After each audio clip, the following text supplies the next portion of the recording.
Bienvenue sur Africa 24 dans cette nouvelle édition du 12-15. Voici les titres de l'actualité. 5e investiture du président tchadien Idriss Déby Itno ce lundi, une cérémonie qui a vu la présence de plusieurs chefs d'État du continent.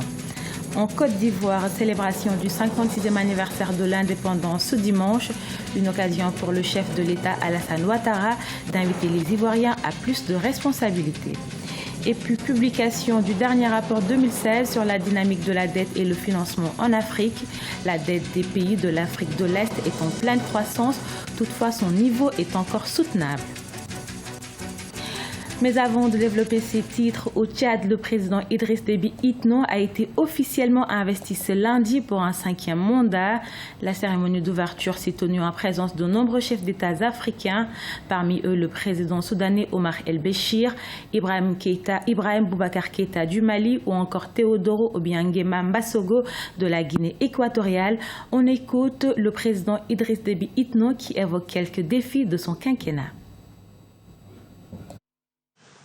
Nous, Idriss Déby Itno, président de la République élu selon les lois du pays, jurons solennellement devant le peuple tchadien et sur l'honneur de préserver, respecter, faire respecter et défendre la Constitution et les lois. Mes chers compatriotes, votre confiance renouvelée m'oblige une fois à continuer d'entretenir ce formidable élan national, de rassembler et de protéger les Tchadiens de tous les bords, de mener toutes les réformes et actions concourant à l'essor économique et social de notre pays. La nouvelle paille de l'histoire de notre pays que nous voulons graver dans le marbre commande de nouveaux comportements et un état d'esprit revisité. Le Tchad de l'émergence, c'est l'éclosion d'une nouvelle conscience. À Sao Tomé et Principe, sans grande affluence, les Sao Toméens ont voté ce dimanche au second tour de la présidentielle. Un scrutin sans suspense avec le boycott du président sortant Manuel Pinto da Costa. Ce dernier dénonce des fraudes. Pour rappel, au premier tour de la présidentielle, la commission électorale avait donné Evaristo Carvalho vainqueur avant de se contredire et demander un second scrutin. La Côte d'Ivoire a célébré ce dimanche le 56e anniversaire de son accession à la souveraineté internationale. À cet effet, le président Alassane Ouattara s'est adressé à ses compatriotes, une occasion pour le premier magistrat du pays d'inviter les Ivoiriens à plus de responsabilités et également annoncer les points essentiels de la nouvelle constitution. Oumou Kelsumba. La Côte d'Ivoire a célébré ce dimanche 7 août 2016 le 56e anniversaire de son indépendance. Pour l'occasion et comme à l'accoutumée, le chef de l'État Alassane Ouattara s'est adressé au peuple ivoirien. Le premier magistrat du pays a notamment mis l'accent sur l'importance de cultiver les valeurs de civisme et de responsabilité. Rappelant ainsi les récents événements qui ont eu lieu à Bouaké, il a fait savoir qu'il était important pour la Côte d'Ivoire, qui a connu de nombreuses années de troubles politiques, de privilégier le consensus national et la paix au détriment de la fronde populaire. La liberté d'expression doit se faire dans le respect des autres, dans le respect des institutions de la République, dans le respect des biens d'autrui et des biens publics. Elle ne doit pas se faire en perdant de vue tous les efforts consentis par chacun et tous les acquis déjà enregistrés. Dans un pays en reconstruction comme le nôtre, casser, incendier ou piller fragilise la stabilité que nous recherchons tous. Dans son discours à la nation, le président ivoirien Alassane Ouattara a également annoncé la création d'un poste de vice-président et de Sénat dans le cadre de la nouvelle constitution qui sera soumise au référendum à la fin du mois d'octobre. Je voudrais à présent revenir sur les principales innovations envisagées dans le cadre de cette nouvelle constitution. Au titre de celle-ci, Nous avons la création d'un poste de vice-président élu au suffrage universel direct en même temps que le président de la République. Ainsi, en cas de vacance de pouvoir, il garantit la continuité de l'État, d'une part, et le respect du calendrier électoral, d'autre part. Car, tout comme le président de la République, le vice-président représentera le choix du peuple. 3668 prisonniers ont bénéficié de la grâce présidentielle dans le cadre de la célébration de cette 56e fête de l'indépendance. Plusieurs réformes économiques et politiques ont été annoncées par le chef de l'État ivoirien. Il s'agit par exemple de la création de l'agence foncière rurale afin d'accélérer la délivrance des titres de propriété.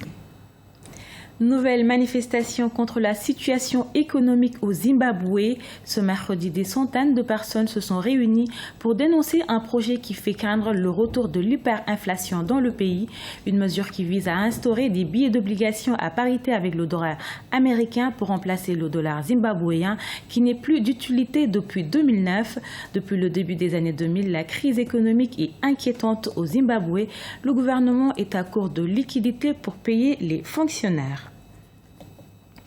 En Afrique de l'Est, la dette grimpe mais reste gérable. Selon le dernier rapport 2016 sur la dynamique de la dette et le financement en Afrique, publié en juillet de 2016, la dette a augmenté assez rapidement ces 5 dernières années dans cette partie du continent. Toutefois, les ratios d'endettement semblent encore à un niveau minimum. On écoute à ce propos la réaction de l'économiste Meissa Babou. Il y a dans cette partie de l'Afrique de l'Est, en fait, le phénomène de la sécheresse qui a plombé ces économies-là d'un ensemble qui était un peu sous le coup d'une sécheresse qui a altéré un peu la production. Mais il faut voir aussi que dans cette partie-là, les politiques aussi ont choisi une politique d'armement. Parce qu'en fait, c'est une zone très souvent de guerre où les États se font quand même dans l'armement, ce qui est extrêmement cher. Et vu qu'ils n'ont pas en fait suffisamment aussi de moyens. Et enfin, on pouvait peut-être mettre en ligne le développement voulu sous le vocable nouveau émergence qui fait que ces pays-là sont entrés dans des politiques d'investissement assez lourdes qui devraient être aussi supportés par fondamentalement l'endettement, sachant qu'en fait c'est des pays qui très souvent sont dépourvus de ressources minières qui n'ont plus de valeur, ce qui fait qu'effectivement les pays-là sont plombés aujourd'hui par un endettement assez lourd. Au Gabon, la journée citoyenne est désormais prévue tous les premiers samedis du mois. Instituée par le président Ali Bongo Ondimba, cette initiative citoyenne est basée sur le principe du bénévolat avec pour objectif lutter efficacement contre l'insalubrité. Serge Kofi. Une journée citoyenne pour embellir Libreville, la capitale gabonaise. Ici à Okala, dans le premier arrondissement de Libreville, ou comme à Petit Paris, plusieurs habitants ont participé ce samedi à plusieurs actions de propreté. Curage de caniveaux, débroussaillage de parcelles et déplacement des véhicules abandonnés. Un des objectifs de cette journée, outre la convivialité, est de permettre à chacun de donner une journée dans le mois pour sa ville, sa commune ou son quartier. Nous devons rester propres.